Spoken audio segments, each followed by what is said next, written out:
Impumelelo obofunda ukuthi ekseni mawuvuka uvuke nje ubonga uNkulunkulu uthi Nkosi ngiyabonga ukuthi ngiphumelelile ukuvuka.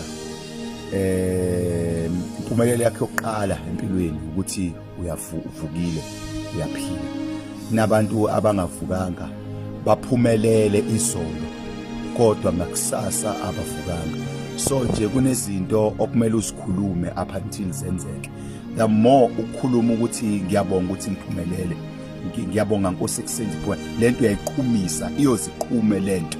So ngamamazwi ufana nengane encane, ingane encane ike ikhale kade idlala yenze lento kade idlala igcina isikhala ngaphela kodwa ibithi iyadlala yona kanti njani isiyakhala ngaphela. So nje empilweni funda nje ukuthi into ikhulume up until iqume, enza ngathi uyenza kodwa ube wenza up until kwenzeke. Angani umyazwana lento enza ngathi uyenza kodwa ube wenza up until kwenzeke. Kunezinye izinto ezidinga ukuthi uqhubeke uzikhulume, lokuqhubeka uzikhulume zoze ziqume.